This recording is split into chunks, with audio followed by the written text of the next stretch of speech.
بسم اللہ الرحمن الرحیم۔ السلام علیکم، میں ہوں ڈاکٹر نذیر صدیقی اور آپ دیکھ رہے ہیں میرا یوٹیوب اور فیس بک چینل۔ ناظرین کرام، وقت گزرنے کے ساتھ ساتھ میرے پیارے پاکستان میں بے یقینی کی فضا بڑھتی جا رہی ہے۔ ایک طرف تو ex prime minister Imran Khan اپنا عوامی دباؤ بڑھا رہے ہیں اور یقیناً ان کا پشاور کا جلسہ ہو، کراچی کا ہو یا پھر حال ہی میں لاہور کا، اس میں جس طرح لوگوں نے کثیر تعداد میں شرکت کی ہے اور پھر انہی اوقات میں پورے پاکستان میں لوگ باہر نکلے ہیں، اس کی مثال پاکستان کی حالیہ سیاسی تاریخ میں نہیں ملتی۔ اور پھر یہ نہیں ہے کہ لوگوں کو لایا گیا ہے، لوگ اپنی مرضی سے باہر نکلے ہیں۔ لوگ بڑے فلی چارج تھے، جوش و خروش ان کا دیدنی تھا، ان کا جذبات وہ آپ دیکھ سکتے ہیں، جس طرح سوشل میڈیا میں سب پوری قوم اور پوری دنیا دیکھ رہی ہے۔ تو اب اس وقت ایکس پرائم منسٹر یا ان کی پارٹی اور کچھ مختلف حلقوں درمیان خفیہ رابطے بھی چل رہے ہیں، اور ان کا مقصد صرف یہ ہے کہ اگلے الیکشن کس طرح کروائے جائیں۔ اس میں جو 2-3 اہم باتیں ہیں یہ ہیں کہ عمران خان کی طرف سے کہی جا رہی ہیں۔ ایک تو یہ ہے کہ جو الیکشن کمشنر ہے، موجودہ چیف الیکشن کمیشن، اس کی جو جانبداری ہے وہ کسی سے پوشیدہ نہیں ہے، اس کو ہٹایا جائے۔ دوسری ہے کہ جو خفیہ خط ہے اس کی اوپن انکوائری ہونی چاہیے سپریم کورٹ میں، تاکہ سارا دودھ کا دودھ اور پانی کا پانی ہو جائے، پوری قوم سن لے کہ اس خط کے اندر کیا تھا اور کیا نہیں تھا۔ اور تیسری اہم ترین بات یہ ہے کہ اگلے 2-3 مہینے کے دوران پاکستان میں صاف اور شفاف اور غیر جانبدارانہ الیکشن ہو جائیں۔ ایک طرف تو یہ ہو رہا ہے، دوسری طرف یہ ہے جو موجودہ حکومت ہے اس کے جو فینانس منسٹری کو دیکھ رہے ہیں مفتاح اسماعیل، وہ امریکہ میں گئے ہیں اور ان کی 2 جو خبریں ہیں وہ بڑی ہی تشویشناک ہیں۔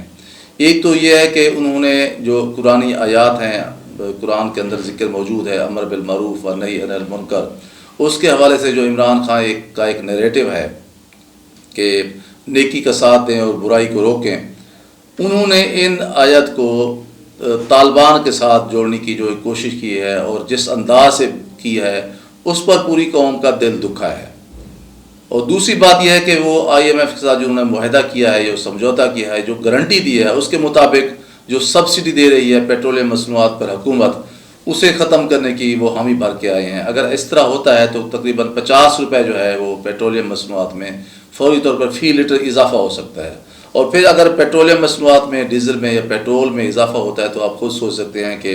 پاکستان میں مہنگائی کا پھر کس طرح ایک بم پھٹے گا۔ صرف جب تیل کی قیمت بڑھتی ہے، پھر ٹرانسپورٹ کے کرائے بڑھتے ہیں، پھر جتنی روزمرہ کی چیزیں ہیں سب چیزوں کے ریٹ بڑھ جاتے ہیں۔ اور پہلے بھی گھی کے ریٹ بڑھ چکے ہیں، چینی کے ریٹ بڑھ چکے ہیں، آٹے کے ریٹ بڑھ چکے ہیں۔ اور ان دنوں دیہات میں، پاکستان پتہ ہے آپ کو کہ ایک زرعی ملک ہے، اور اس وقت گندم کی تھریشنگ ہو رہی ہے، گندم کٹ چکی ہے، اس کی تھریشر لگے ہوئے ہیں، لیکن لوگوں کے پاس اب جو پتہ چلا ہے پیٹرول پمپ مالکان کو کہ ڈیزل کی قیمت اس مہینے کے آخر میں بڑھنی ہے اور اس میں 50 روپے کا بھی اضافہ ہو سکتا ہے فی لیٹر۔ اب لوگوں نے اپنے تیل وہ سٹاک کر لیا ہے، اور کوئی ایسی انتظامی مشینری نہیں ہے جو لوگوں کو، پیٹرول پمپ مالکان کو مجبور کر کے یہ پیٹرول ڈیزل خاص طور پر ڈیزل وہ بازار میں لے آئے یا پیٹرول پمپ پر موجود ہو، جس کے نتیجے میں بہت زیادہ شارٹیج ہو گئی ہے، اور لوگ 5-5 10-10 لیٹر کی کین لے کے پھرتے ہیں، ان کو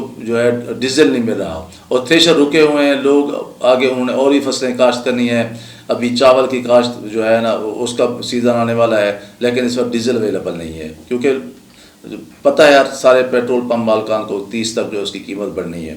تو یہ بڑی ایک سنگین صورتحال ہے کہ بھی اگر سبسڈی یکدم ختم کی جاتی ہے تو 50 روپے تک فی لیٹر اس کا قیمت بڑھ سکتی ہے۔ اب ڈالر وہ پچھلے ایک ہفتے کے دوران 6-7 روپے وہ اس کی قیمت بڑھ چکی ہے۔ تو یہ اس کی وجہ سے پھر پاکستان کے اندر قیمتیں مزید بڑھ رہی ہیں۔ اسی طرح یہ خبر کہ موجودہ جو حکومت ہے اس نے تقریباً 150 لوگوں کو ECL سے نکال دیا ہے، تو اسے NRO2 کا نام دیا جا رہا ہے کہ وہ جو لوگ جن کے اوپر مختلف کیسز ہیں ان کو باہر جانے کی اجازت نہیں ہے، ان سب کے نام ECL جو لسٹ ہے اس سے نکال دیے گئے ہیں۔ یہ ایک اور دھماکہ ہے جو پاکستان کی سیاست میں اس وقت زیر بحث ہے، اور اس پہ بھی لوگ ایک دوسرے کو لے دے رہے ہو رہی ہے۔ اور بدقسمتی سے یہ جو سیاسی سرگرمیاں ہیں، یہ سیاسی پولیٹیکل جو پولرائزیشن ہے، اس کے اثرات ہمارے اداروں پر جو ہے ان کی طرف منتقل ہو رہے ہیں، ان پر پڑ رہے ہیں، چاہے وہ ہماری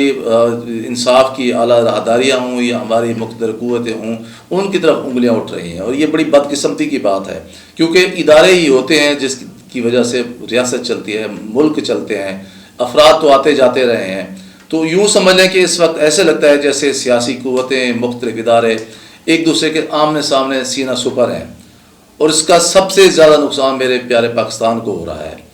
تو اس لیے یہ جو اناؤں کے قیدی بنے ہوئے مختلف افراد ہیں، ان کو اپنی انا کو، اپنی ایروگنس کو، اپنی ایگو کو ایک طرف رکھتے ہوئے ملک کے وسیع تر مفاد میں آگے آنا چاہیے، تاکہ پاکستان کے مفادات کو کسی بھی صورت میں نقصان نہ پہنچے۔ اگر اسی طرح ہم جس طرح کا ہم دیکھ رہے ہیں ملک کے ماحول بنا ہوا ہے کہ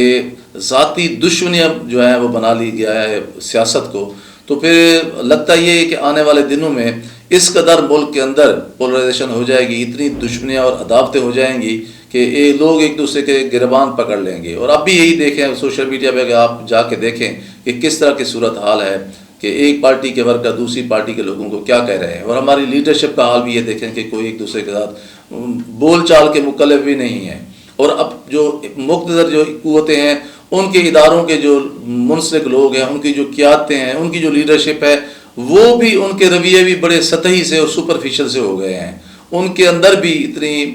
ڈیپتھ ہونی چاہیے، ملک کے وسیع تر مفاد میں لچک، فلیکسیبلٹی ہونی چاہیے کہ مل بیٹھ کے کوئی پاکستان کے اندر جو اس وقت جو ڈیڈ لاک کی صورتحال ہے، اس کو باہر نکالنا چاہیے۔ بصورت دیگر پاکستان ہے تو ہم ہیں، اور خدا نخواستہ پاکستان کی یکجہتی کو، پاکستان کی سالمیت کو، پاکستان کی یونٹی کو، پاکستان کی ڈگنیٹی کو کہیں نقصان پہنچتا ہے تو سب سے زیادہ جو متاثر ہوں گے وہ پاکستان کے عام شہری ہوں گے، اور یہ ادارے ہوں گے جو پاکستان کے سرمایہ کی بنیاد پر جو ہے نا ان کا وجود جو ہے وہ کھڑا ہوا ہے۔ اس لیے خدا را اپنی انا کے جو آپ کے خول میں اور آپ گھوم رہے ہیں یا بیٹھے ہوئے ہیں، ان سے باہر نکلیں، اور پاکستان کے مفادات کی روشنی میں آپ اپنا جو ہے نا سفر جاری رکھیں، اور ایک دوسرے مل بیٹھ کر پاکستان کو موجودہ گھمبیر صورتحال سے نکالنے کی کوشش کریں۔ باسو دیگر ایک ایسی ہم اندھیری راہ پر چل پڑے ہیں جہاں کوئی آگے روشنی ہمیں نظر نہیں آ رہی، اور پوری پاکستانی قوم اس وقت شدید فرسٹریشن اور مایوسی کا شکار ہے۔ ناظرین کرام، آپ سے گزارش ہے کہ میرے YouTube channel doctor Nazir Siddiqui کو سبسکرائب فرمائیں، اس ویڈیو کو زیادہ شیئر کریں، گھنٹی کے بٹن کو ضرور دبا دیا کریں تاکہ میری تمام ویڈیوز آپ دوستوں کی خدمت پہنچ سکیں۔ اگلے ویلاگ تک اجازت، السلام علیکم۔